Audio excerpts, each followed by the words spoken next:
የኛ ዘመን ፖለቲካ የህዝብን በሚታበስበት ሳይሆን የህዝብን ወደ ስኬት ቀመር የሚቀየርበት ክፉ ዘመን ነው።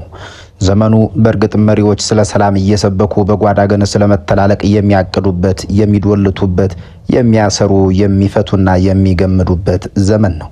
የተከበራችሁ ተመልካቾች፣ በዚህ መሰናዶ የኢትዮጵያን የፖለቲካ ልብ ምት የሚያቆም የነገውን አቅጣጫ የሚጠቁምና በቤተ መንግስቱ የኋላ ክፍሎች ውስጥ ምን እየተከናወነ እንደሆነ ፍንጭ የሚሰጥ ታላቅ ምስጢር አካተናል። የቤተ መንግስቱ ግድግዳዎች ጆሮ ቢኖራቸው ኖሮ ባለፉት ወራት ምን እንደሰሙ ለመመስከር በተንቀጠቀጡ ነበር። ግን ግድግዳዎች አይናገሩም። የሚናገሩት በዛ የሴራ ላብራቶሪ ውስጥ በዚያ የፖለቲካ ወጥ ቤት ውስጥ የነበሩ የህሊና እስረኞች ናቸው። አንድ ንግግር፣ ብቸኛ ንግግር፣ ግን የሺህ ሰዎች ሞት፣ የቢሊዮን ብር በጀትና የሀገር መፍረስ መገንባት እቅድ የተጠቀለለበት ንግግር።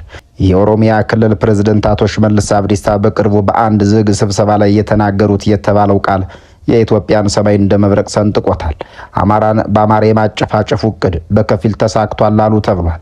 ተሳክቷል የሚለው ቃል የድል ቃል ነው ወይስ የሞት አዋጅ? አንድ መሪ የገዛ ህዝቡን ክፍል እርስ በርስ ማጋጨት፣ ወንድምን በወንድሙ ላይ ማነሳሳትና ያን መተላለቅ እንደ ስኬት መቁጠር፣ ይህ ምን አይነት የፖለቲካ ስነ ልቦና ነው? ይህ ንግግር እውነት ከሆነ ፖለቲካችን ከርዕዮተ ዓለም ክርክር ወጥቶ ወደ የዘር ማጥፋት ሂሳብ ተሸጋግሯል ማለት ነውን? ታሪኩ በዚህ ብቻ አያበቃም። የዚህ ድራማ አዘጋጆች አንድ ያልጠበቁት፣ በሂሳባቸው ያልገባ፣ በኮምፒውተራቸው ያልተነበየ ትልቅ ተግዳሮት ገጥሟቸዋል። ያ ሁሉ ገንዘብ፣ ያ ሁሉ ሚሊዮን፣ ያ ሁሉ የስለላ መረብ፣ ያ ሁሉ የከፋፍለ ግዛ ሴራ አንድ ትልቅ አለት ላይ ተጋጭቶ ሲፈረካከስ ይታያቸው። የፋኖ ኃይሎች አንድ እንዳይሆኑ የወጣው ገንዘብና እውቀት ግን በከንቱ ፈሷል። ይህ የባለስልጣኑ የቁጭት ድምፅ ነው። ገንዘብ የማይገዛው ማንነት፣ ሴራ የማይበታትነው አንድነት፣ መከራ ያጠነከረው ወንድማማችነት መኖሩን ራሱ አውራው የመሰከሩበት አጋጣሚ ነው። በጠላትነት የተፈረጀው ኃይል በቢሊዮን የሚቆጠር በጀት የፈሰሰበትን ሴራ በከንቱ አስቀርቶታል። እዚህ ጋር ነው ጥያቄው የሚጀምረው። ገንዘባችን ፈሰሰ ሲሉ የተቆጩት በህዝቡ አንድነት ነው ወይስ በኪሳራው? ይህ ንግግር የአማራን ህዝብ ትግል በጠላትነት አንደበት የማይበገር ብሎ የማጽደቅ ያክል አይቆጠርምን? እናም ዛሬ አንድ አስደንጋጭ ንጽጽር አካተናል። ፓራዶክስ ልንለው እንችላለን። አቶ ሽመልስ አብዲሳ ኦሮሚያ ታርሳለች፣ ታመርታለች፣ ትለማለች፣ አማራ ግን እርስ በርሱ ይተላለቃል ማለታቸው የሀገሪቷን ዕጣ ፈንታ በሁለት የተለያዩ ቀለማት መቀባታቸው ምንን የሚያመላክት ነው? ይህ ንግግር አንዱን እያለሙ ሌላውን የማጥፋት፣ አንዱን እያወፈሩ ሌላውን የማክሳት ስልታዊ አካሄድ አይደለምን? በደቡብ ስንዴው ሲመረት በሰሜን ሞት የሚመረተው ለምንድን ነው? ይህ የልማት ልዩነት ነው ወይስ የፖለቲካ ሴራው ውጤት ነው?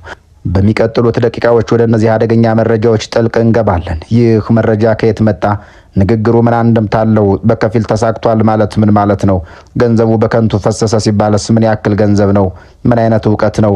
ይህ ዘገባ ስለ አቶ ሽመልስ አብዲሳ ብቻ አይደለም። ይህ ዘገባ ስለ እኔ፣ ስለ እናንተ፣ ስለ ኢትዮጵያ ህልውናና ስለ መጻኢ ዕድላችን ጭምር ነው። በቤተ መንግስት ኮሪደር የሚወጣው ሴራ በተራራው ላይ ካለው ጽናት ጋር ሲጋጭ የሚፈጠረው እሳት አብረን እንመለከታለን። ነገሩማ ወዲህ የሚቀር ነው።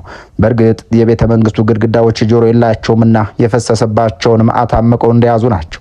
ከዚህ ቀደም የተሰሙት የሴራና የድል ቃላት ተላምደው ዝም ጭጭ ብለዋል። አሁን ግን የሹክሹክታው ምንጭ ግድግዳው ሳይሆን በስፍራው ነበርኩ የሚሉ ታማኝ ምንጮች ናቸው። ቦታው በውል ባይጠቀስም ድባቡ ግን የፖለቲካ ወጥ ቤት እንደነበር ግልጽ ነው። በዚያች ደቂቃ አቶ ሽመልስ አብዲሳ ተናገሩ የተባለው ንግግር የኢትዮጵያን የቅርብ ጊዜ የፖለቲካ ትኩሳት እንደ ተርሞሜትር የሚለካ ነበር። ከወራት በፊት የጸጥታና የደህንነት መዋቅሩ በጀት ሲመደብ፣ ስትራቴጂው ሲነደፍ አንድ ዋና ግብ ነበረው። ይህ ግብ በሰሜኑ የሀገሪቷ ክፍል እየተቀጣጠለውን የፋኖ እንቅስቃሴ መበተን፣ መሪዎቹን መነጠልና አደረጃጀቱን ማላላት ነበር። ለዚህም የፈሰሰው ገንዘብ፣ የተመደበው የሰው ኃይልና የእውቀት ክምችት የትየለሌ ነው። የታሪክ መዘውሩ ወደ ዛሬ ስናዞረው ግን የኦሮሚያው ፕሬዝዳንት በጠረጴዛ ዙሪያ ሆኖ የተናገሩት የተባለው ንግግር ውስጥ የሚደመጠው የድል አድራጊነት ስሜት ሳይሆን የሂሳብ ስሌት ስህተት ቁጭት ነው። ምንጩ እንዳቀበሉት ወሬ ከሆነ ባለስልጣኑ ሁለት ተቃራኒ እውነቶችን በአንድ ትንፋሽ አጋብተዋል። በአንድ በኩል አማራን በአማራ የማጨፋጨፉ እቅድ በከፊል ተሳክቷል ሲሉ በክልሉ ውስጥ የተፈጠረውን አለመረጋጋት፣ የውስጥ ለውስጥ መጠራጠርና የሰላም እጦት እንደ ስኬት ቆጥረውታል። ይህ የፖለቲካ ጨካኙ ገጽታ ነው። ነገር ግን ወዲያውኑ የሳንቲሙን ገጽታ ሲገለብጡት ያ ሁሉ ሚሊዮን ብር፣ ያ ሁሉ የደህንነት ሴራና የከፋፍለ ግዛ ስልት የፋኖን አንድነት ከመናድ አኳያ በከንቱ እንደፈሰሰ አምነዋል። ገንዘብ የማይገዛው ሴራ፣ የማይበታተነው አንድነት መፈጠሩን ራሱ አውራው መስክረዋል። ለጋዜጠኛው የብዕር ቀለም ትልቅ ግብዓት ነው። ትረካው እዚህ ላይ አያቆምም። የተናጋሪው ስዕላዊ መግለጫ ይጠቀማሉ። እኛ እያረስን ነው፣ እያመረትን ነው። አማራ ግን እርስ በርሱ እየተጠፋፋ ነው። ይህ ንግግር የሀገሪቱን ወቅታዊ ምስል በሁለት ቀለም ይከፍለዋል። አንዱን በልማት አረንጓዴ፣ ሌላውን ደግሞ በቀይ ቀለም ቀብቶ የማሳየት ሙከራ ነው። ኦሮሚያ በስንዴ ማሳ ውስጥ ስትታይ አማራን በባሩድ ጢስ ውስጥ ማስቀመጥ ይህ ኦፕሬሽን ከልማት ባሻገር አንዱን አቅም አሳጥቶ ሌላውን የማፈርጠም ጂኦ ፖለቲካዊ ስልት አካል መሆኑን የሚያመላክት ነው። የፖለቲካው መሐንዲሶች ያቀዱት የእርስ በርስ መተላለቅ ሰምሮ ይሆን ወይስ የህዝቡ አንድነት ያንን የሴራ ግንብ ንዶታል? ሽመልስ አብዲሳ ይህንን ሲናገሩ የተደመጠው በእቅዳቸው መሳካት ተኮራርተው ነው ወይስ በገንዘባቸው መባከን ተቆጭተው? የዚህ ጥያቄ መልስ ያለው በጊዜ እቅፍ ውስጥ ነው። እርግጥ የሆነው ነገር ቢኖር በኦሮሚያ ማሳዎች ላይ የሚታየው ምርትና በአማራ ተራራዎች ላይ የሚሰማው የጥይት ድምፅ የአንድ ሀገር ሁለት ገጽታዎች መሆናቸው ነው። የተከበራችሁ የበራፍ ቲቪ ተከታታዮች እስከ ዝግጅታችን ፍጻሜ አብራችሁን ዝለቁ።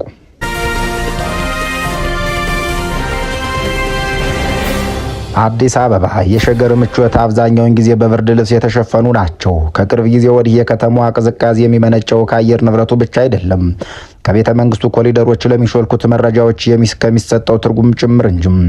ዛሬ የምንከተለው የንፋስ አቅጣጫ ከ4 ኪሎ የውስጥ አዳራሾች ወጥቶ የሰሜኑን ተራሮችና የደቡቡን ሜዳዎች የሚያካልል ነው። ታሪኩ የጀመረው በአንድ ክፍል ውስጥ ሲሆን ምንጮች እንደሚሉት ክፍሉ በዘመናዊ የቢሮ እቃዎች የተሞላ ነገር ግን አየር ላይ የተንሳፈፈው መንፈስ የሴራና የሂሳብ ቀመር ሽታ ያለው ነበር። በዚያ ጠረጴዛ ዙሪያ የኦሮሚያ ክልል ፕሬዝዳንት አቶ ሽመልስ አብዲሳ ተናገሩት የተባለው ቃል እንዲሁ እንደ ተራ ወሬ የሚጣል አይደለም። የኢትዮጵያን የፖለቲካ ልብ ምት የሚያፋጥርና የሚመረምር የት ነበርን፣ የት አለን፣ ወዴትስ እየሄድን ነው የሚለውን የዘመን ጥያቄ የሚመልስ ቁልፍ ማስረጃ ነው። አማራን በአማራ የማጨፋጨፉ እቅድ በከፊል ተሳክቷል አሉ። ይህ አረፍተ ነገር ብቻውን አንድ ሙሉ መጽሐፍ ነው። እንዲህ ያለው ንግግር ከተባለ የፖለቲካ መሐንዲሶቻችን ምን ያክል ርቀት እንደሚሄዱ አመላካች ነው። እዚህ ላይ ነው በከፊል የምትለዋን ቃል የቁማሩን ውጤት የምታመላክተው። ላለፉት ዓመታት በአማራ ክልል ሲካሄድ የነበረው የፖለቲካ ድራማ እንዲሁ በዘፈቀደ የተከሰተ የጎዳና ላይ ግርግር አለመሆኑን ይልቁንም በረቀቀ በቀዘቀዘ ጭንቅላት ታስቦበት በጀት ተመድቦለት የስለላ መዋቅር ተዘርግቶለት የተከናወነ ፕሮጀክት መሆኑን ፍንጭ የሚሰጠው ምንጮች እንደገለጹት የኦፕሬሽኑ ዋና ግብ የአማራን ማህበረሰብ አንድነት መናድ ነበር። እንዴት የተባለ እንደው ጠላትን ከውጭ ከመላክ ይልቅ ጠላትን ከውስጥ በመፍጠር ነው። ወንድምን በወንድም ላይ የማነሳሳት ስልት ነው። ይህ ስልት በዓለም ታሪክ አዲስ አይደለም። ሮማውያን ዴቪድ ኤት ኤምፕራ ከፋፍለ ግዛ ብለውታል። በኢትዮጵያ ፖለቲካ ውስጥ ግን ይህ ስልት የመንግስትን መዋቅር ተጠቅሞ ካድሬና ሰልጥኖ የጥርጣሬን መርዝ በመርጨት ተተግብሯል። ተሳክቷል ሲሉ በክልሉ ውስጥ የታየውን የመከፋፈል የመንግስት መዋቅር መፍረስና ህዝቡ በመሪዎች ላይ ያጣውን እምነት እንደ ስኬት ቆጥረውት ነው።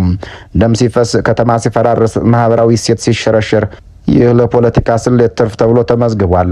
አስደንጋጭ እውነታም ይሄው ነው። የትረካው ጅረት እዚህ ጋር አቅጣጫውን ይቀይራል። ልክ እንደ ሆሊውድ ፊልም ድንገተኛ ክስተት አቶ ሽመልስ አብዲሳ ሁለተኛውንና መራራውን እውነት ተናግረዋል ተብሏል። የፋኖ ኃይሎች አንድ እንዳይሆኑ የወጣው ገንዘብና እውቀት ግን በከንቱ ፈሷል። ይህ የሽንፈት ድምፅ ነው። ይህ የእምነት ክህደት ቃል ነው። በቢሊዮን የሚቆጠር ህዝብ ገንዘብ ከዘመናዊ ቴክኖሎጂ እስከ ባህላዊ ሽምግልና ከስለላ መረብ እስከ ፕሮፓጋንዳ ማሽን ይህ ሁሉ ተንቀሳቅሶ ነበር።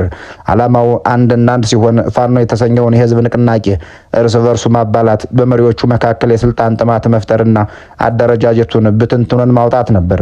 ታዲያ ለምን ከሸፈ እየተባለ እንደሆን ገንዘብ የሰው ልጅ ህሊናን የመግዛት አቅም አለው ተብሎ ይታመናልና ስልጣን ያማልላል። ነገር ግን በዚህ ታሪክ ውስጥ ከገንዘብና ከስልጣን በላይ የሆነ የህልውና ጥያቄ መኖሩን የፖለቲካ ሊቃውንቱ የዘነጉት ይመስላል። የፈሰሰው እውቀትና ገንዘብ በከንቱ መቅረቱን ሲናገሩ ሳያውቁት ለአማራ ህዝብ የትግል ጽናት ምስክርነት እየሰጡ ናቸው። ይህ ንግግር ፋኖ ከጎበዘ ልቅነት ስብስብ ወደ ማይበገር ርዕዮተ ዓለማዊ አንድነት መሸጋገሩን የሚያረጋግጥ የጠላት ምስክርነት ነው። በቤተ መንግስት የተጠነሰሰው ሴራ በተራራው ላይ ባለው እውነት ተሸንፏል። የሰሩት ወጥመድ አልያዘም፣ የዘሩት እሾህ አልወጋም። ይልቁንም ህዝቡ በመከራ ውስጥ ሆኖ አንድነቱን አጠነከረም። ትረካችንን ወደ ሶስተኛው ምዕራፍ እናሸጋግረው። እዚህ ጋር የፖለቲካው ስዕል ፍጹም ተቃራኒ በሆኑ ቀለማት ማሸብረቅ ይጀምራል። ኦሮሚያ ደግሞ ታርሳለች፣ ታመርታለች፣ ትለማለች፣ ታድግማለች፣ ትመነደጋለች። አማራን ግን እርስ በርሱ እያጣፋ ነው። ይህ ንጽጽር ልብን በድንጋጤ የሚያቆም ነው። በአንድ ሀገር በአንድ ፀሐይ ስር ሁለት የተለያዩ ዓለማት። አንደኛው ዓለም ኦሮሚያ በትራክተር ድምጽ፣ በስንዴ ምርት፣ በልማት ፕሮጀክትና በብልጽግና ትረካ ተሞልቷል። ሌላኛው ዓለም የአማራ ክልል በጥይት ሩምታ፣ በሰደድ እሳት፣ በስደትና ሞት ተሞልቷል። ይህ ንግግር እውነት ከሆነ የሚያሳየው ነገር ቢኖር ስትራቴጂካዊ የሆነ የኃይል ሚዛን መዛባትን ለመፍጠር እየተሰራ መሆኑን ነው። አንዱን ወገን በኢኮኖሚ አቅም እያጎለበቱ ሌላውን ወገን በጦርነትና በሽኩቻ ማድቀቅ። ኦሮሚያ ስታመርት አማራ ሲዋጋ፣ ኦሮሚያ ስትገነባ አማራ ሲፈርስ። ይህ ሂደት ለቀጣዮቹ 50 ዓመታት የኢትዮጵያን የፖለቲካ ቅርጽ ለመወሰን የታቀደ ረጅም ርቀት ጉዞ ነው። የሸገርን እንጀራ ፕሮጀክት፣ የከተማ ግብርና፣ የቱሪዝም ልማት እነዚህ ሁሉ በኦሮሚያና በዙሪያዋ ሲከናወኑ በሰሜኑ ግን ድሮን ሲያሽካካ፣ ፋብሪካዎች ሲዘጉና ገበሬው ከማሳው ተፈናቅሎ በረሃ ሲወድቅ ይታያል። አቶ ሽመልስ ተናገሩት የተባለው ቃል ይህንን መሬት ላይ ያለውን እውነታ በቃላት አረጋግጦታል። እናርሳለን ሲሉ ስለ እህል ብቻ እያወሩ አይደለም። ስለ ፖለቲካዊ መሰረት፣ ስለ ኢኮኖሚያዊ የበላይነትና ስለ ወደፊት የስልጣን ዋስትና እያወሩ ናቸው። ይህንን መረጃ ይዘን ወደ ዛሬ ስንመለስ ምን ይሰማል የተባለ እንደሆን ምንጩ ታማኝ ናቸው ብለን ከተቀበልናቸው የኢትዮጵያ ፖለቲካ ከብሔራዊ እይታ ወጥቶ ወደ ጠባብ የቡድንን የበላይነት ማረጋገጫ ሜዳነት መቀየሩ እንረዳለን። ግን አንድ ትልቅ ሀቅ አለም። የሰው ልጅ እቅድና የታሪክ አካሄድ ሁሌም አይገናኙም። ፋኖን ለመከፋፈል የፈሰሰው ገንዘብ በከንቱ ቀረ የሚለው ንግግር የጠቅላላ እቅዱን ውድቀት የሚያመላክት ነው።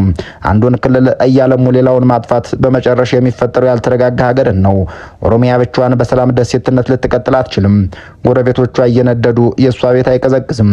በአንድ በኩል በረቀቀ ሴራ በገንዘብና በጉልበት አማራን የማዳከምና ኦሮሚያን የመገንባት ግልጽ ስትራቴጂ አለም። በሌላ በኩል ደግሞ ይህንን ግዙፍ ማሽን የሚፈታተን ገንዘብ ሊገዛው ያልቻለ መከራ ያጠነከረው የአማራ ሕዝብና የፋኖ ጽናት አለም። አቶ ሽመልስ አብዲሳ ይህንን ብለዋል ወይስ አላሉም? የሰማው ጆሮና የተናገረው ምላስ ምስክሮች ናቸው። ነገር ግን መሬት ላይ ያለው እውነታ የኦሮሚያ ስንዴና የአማራው ደም ከቃላት በላይ ይናገራሉ።